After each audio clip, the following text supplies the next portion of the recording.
Videos edit ಮಾಡಿರಲಿಲ್ಲ, ಅದಕ್ಕೆ ಇವಾಗೆಲ್ಲ ಎಡಿಟ್ ಮಾಡಿ ಅಪ್ಲೋಡ್ ಮಾಡ್ತಿದ್ದೀನಿ. Welcome to my mini vlog. Morning ಬ್ರೇಕ್ಫಾಸ್ಟ್ಗೆ ಕಾಂಕ್ರೀಟ್ ಮಾಡ್ಕೊಂಡಿದ್ದೆ, ಸಾರಿ ಉಪ್ಪಿಟ್ಟು ಮಾಡ್ಕೊಂಡಿದ್ದೆ. ಇದು ನನಗೆ ಇಷ್ಟ ಆಗಲ್ಲ, ಆಲ್ಮೋಸ್ಟ್ ಎಷ್ಟೊಂದು ಜನಕ್ಕೆ ಇಷ್ಟ ಆಗಲ್ಲ, ಆದರೂ ತಿನ್ಕೊಂಡು ವಿಧಿಲ್ದಿರೋ ಆಮೇಲೆ ರೆಡಿಯಾಗಿ ಕಾಲೇಜ್ಗೆ ಹೋಗ್ತಾ ಇದ್ದೆ. ಹೆಂಗಿದ್ದೇನೆ ಅಂತ ಸ್ವಲ್ಪ ಕಮೆಂಟಲ್ಲಿ ತಿಳಿಸ್ಬಿಡಿ. ಚೆನ್ನಾಗಿದ್ದೀರಿ ಅಂತೇಳಿ, ಇಲ್ಲ ಅಂದರೆ ಇಲ್ಲ ಅಂತೇಳಿ. ಆಮೇಲೆ ನಡ್ಕೊಂಡು ಬಸ್ ಸ್ಟಾಪ್ ಕಡೆ ಬಂದೆ. ಬಸ್ ಸ್ಟಾಪಲ್ಲಿ ಬಂದರೆ ಒಂದು ಬಸ್ಸು ಇಲ್ಲ, ಬಸ್ ಕಾದಿ ಸಾಕಾಯಿತು. ಆಮೇಲೆ ಅಂತೂ ಇಂತೂ ಒಂದು ಬಸ್ ಬಂತು.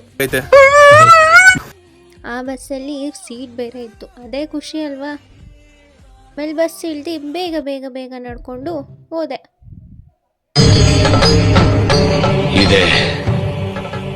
ಇಲ್ಲೊಂದು ಸಮಸ್ಯೆ ಖಂಡಿತ ಇದೆ.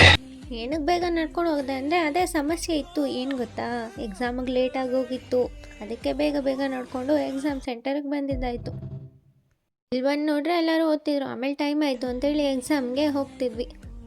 ಅಂತೂ ಇಂತೂ ಎಕ್ಸಾಮ್ ಬರ್ದು ಆಚೆ ಬಂದೆ. ಇಲ್ಲೊಂದು ಚಿಕ್ಕ ಹುಡುಗ ಹೋಗ್ತಿದ್ದ ಅಂತೇಳಿ ಅವ್ನ ಮಾತಾಡ್ಸಿದ್ರೆ ಅವ್ನು ನನಗೆ ರೆಸ್ಪೆಕ್ಟೇ ಕೊಡಲ್ಲ. ನಾನು ಮಾತಾಡಿದ್ರು ಮಾತಾಡ್ದಂಗೆ ಹೋಗ್ತಿದ್ದಾನೆ. ಸಿಕ್ಕಾಪಟ್ಟೆ ಖುಷಿಯಾಗಿದೆ, ನನಗೆ ಏನು ಮಾತಾಡ್ಬೇಕಂತ ಗೊತ್ತಾಗ್ತಾ ಇಲ್ಲ. ಆಮೇಲೆ ಇವರೇನೆ ಇಲ್ಲಿ ಒಂದು ಹುಡುಗಿನೂ ಬಂದ್ಲು. ಅವನು ಮತ್ತು ಆ ಹುಡುಗಿ ಇಬ್ಬರೂ ಕ್ರಿಕೆಟ್ ಆಡ್ತಾಯಿದ್ರು.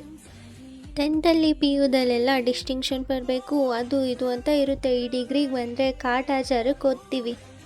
ಎಕ್ಸಾಮು ಕರೆಕ್ಟಾಗಿ ಬರೆಯಲ್ಲ, ಕ್ಲಾಸು ಕರೆಕ್ಟಾಗಿ ಕೇಳಲ್ಲ. ಇದೇ ಜೀವನ, ಡಿಗ್ರಿ ಜೀವನ. ಆಮೇಲೆ ಬಸ್ ಹಿಡ್ಕೊಂಡು ಮನೆ ಕಡೆ ಬಂದ್ವಿ. ಈ ವ್ಲಾಗ್ ನಿಮ್ಗೆ ಇಷ್ಟ ಆಗಿದ್ರೆ ಲೈಕ್ ಮಾಡಿ, ಶೇರ್ ಮಾಡಿ, ಹಾಗೆ ನನ್ನ ಪೇಜ್ನ ಫಾಲೋ ಮಾಡ್ಕೊಂಡು ಬಾಯ್ ಟಾಟಾ.